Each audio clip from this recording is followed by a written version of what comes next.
r/AskReddit. What is your childhood memory that you thought was normal but realized it was traumatic later in your life?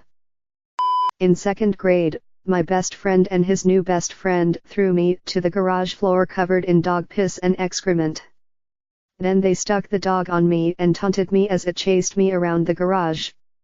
They kept opening the door and calling for me to come inside, and then shut it when I got close. I ran around that garage for 10 minutes trying not to get mauled before a parent came and found me. My repressive mind told me for years that it was a story I should laugh about.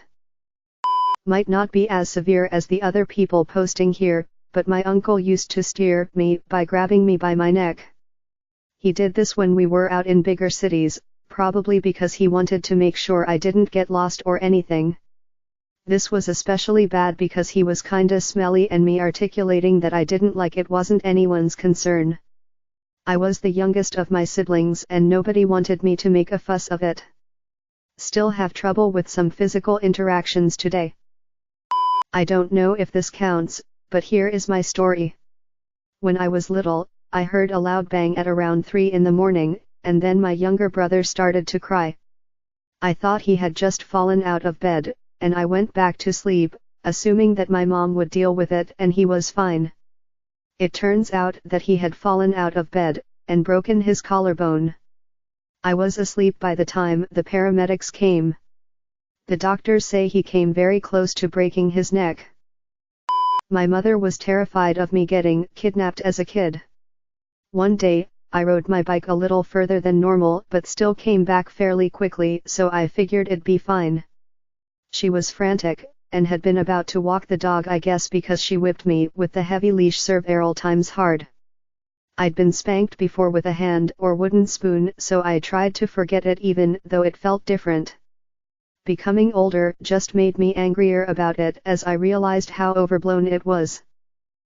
When I was 6 during one of my dad's drunken raging fits, normal occurrence, my mom quietly grabbed me and my sister and we walked down the street to my uncle's house to spend the night. All through the night my mom kept looking out the window in the direction of our house. It wasn't till the next day I realized he had threatened to burn down the house and she was looking for smoke. It wasn't till late high school I learned that not every family operates this way. When I was very young my mom woke up at probably 4 a.m. to take my dad to the hospital. His ribs were all cracked and he could barely breathe. My mom had to lift him into the car because he couldn't get up on his own. Anyway, we went to the hospital, ate snacks and watched TV in the waiting room while my dad was back there getting fixed up. I thought it was just a fun trip. Years later I realized how stressful and scary of an experience it was for my parents. When I was 5 or 6, I was inside my house, and some random guy who I didn't know knocked on my door. I didn't answer it but the window curtains were open so I looked to see who it is. Big mistake. He was standing there, and as soon as he noticed me he smiled maliciously and held up a bunch of candy. My older cousin who was watching us at the time noticed and literally pulled me away from the window. My sister and I were kept in the basement until the guy left.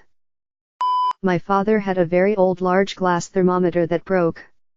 He kept the mercury inside an open plastic box and it was on a shelf behind his desk at his office. I remember pushing the mercury around with my finger within the container. I was fascinated by the liquid metal, how it was so cold and would break into smaller pools when moved around. Now I cringe at the thought of having done that. It's been 45 years since and I never had any symptoms of mercury poisoning. My dad used to beat me and my mom and told me that it was normal on every family and my mom agreed with him when I asked her about it. Only really understood when police came after he accidentally hit mom too hard and she told everything to the doctor. He ran from home and later died on a car crash. This was while my mom was going to the hospital and reporting the situation so he wasn't home when police arrived. Happily living with my mom ever since he left our lives. Kind of the opposite of what the post asks, but when I was younger I used to like WWE and I would watch it with my uncle who was a wrestler and would show me wrestling moves. We had a writing workshop at school, and one day I wrote about wrestling with my uncle and mentioned how my mom didn't like it, because I was horseplaying right before bed. My teacher pulled me aside and called my mom and made a whole deal about it. Didn't realize until I was an adult she thought I was being molested. My dad getting full custody of my brother and I after they divorced in the early 90s in a heavily mom's rights state. She was suicidal and a functional alcoholic, and she and my dad decided it would be better if he took us. I had no idea kids usually defer to the mom. I figured it was maybe the parent with the bigger house or something. It gave her time to fight her demons without being responsible for us and gave us stability during our teen years. Other than my stepfather's beatings, when I got into foster care, if I got angry I might be pinned down on my back and a water hose held in my face and turned on full until I might pass out from lack of oxygen. When, in my 20s, I casually told this to a friend about it, they were shocked and told me I had been waterboarded and that wasn't normal. It took me years to understand what had happened and even visited my foster folks until I realized that it was abuse had sunk in. There used to be this man that would live at my house when I was about 3-5-ish named Skip, and whenever I would walk by him he would ask me, "You wanna see my sexy leg?" To which I would always respond yes enthusiastically. He would then roll up his pant leg really high and rub his thigh up and down while dog whistling. At the time I thought it was frickin' hilarious. Well, turns out he was my dad's meth dealer who needed a place to stay because he was being investigated for murder. Parents used to my siblings and I up and bring out Mr. Happy, my dad's leather belt, and swat us all with it. My dad came storming in one night and was shouting at me to look at his face because my mom had hit him in the face with a shoe. My mom went to punch my dad while they were driving down the road and missed him and punched my little brother in the face.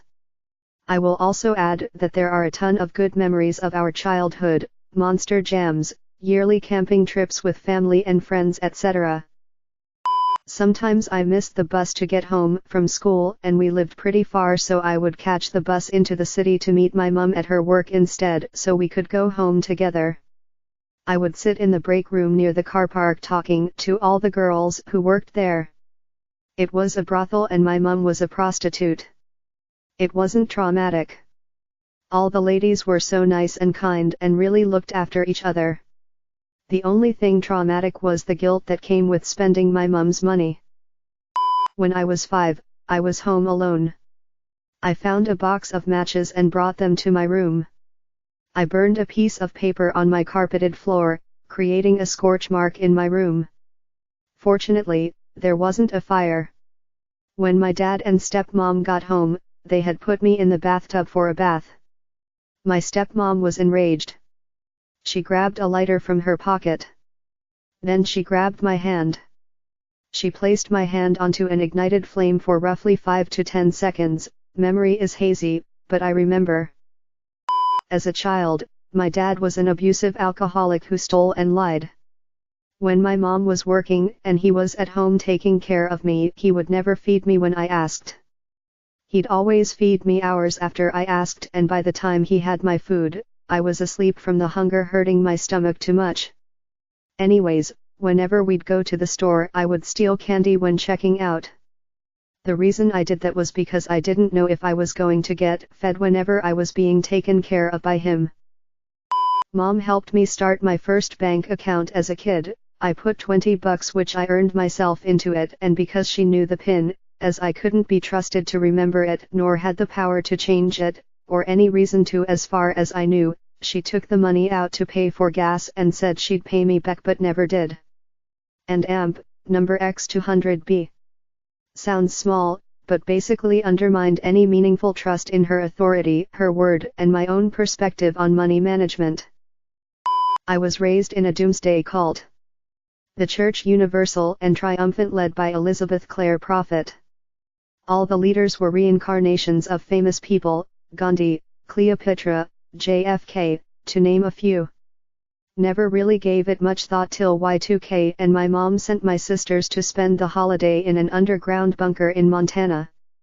Not too traumatizing, but I've spent my whole adult life trying to retrain my brain to not automatically decree when I'm afraid or anxious.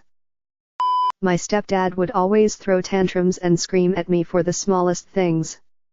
One time I used a pizza cutter to cut my pizza, then put it in the sink to wash after I ate.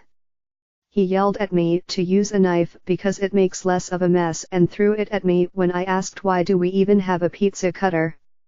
He also kicked in my unlocked door at 8 a.m. one day when I was older to yell at me to get a job because all I do is sleep all day after getting home at 1 a.m. from my job. Thanks for watching this auto-generated video. Please don't forget to like and subscribe. I upload videos like this one daily. I put a lot of time into developing this video generator, but if there have been errors, please tell me in the comments below. Also leave me a link to another thread you would like to see a video about.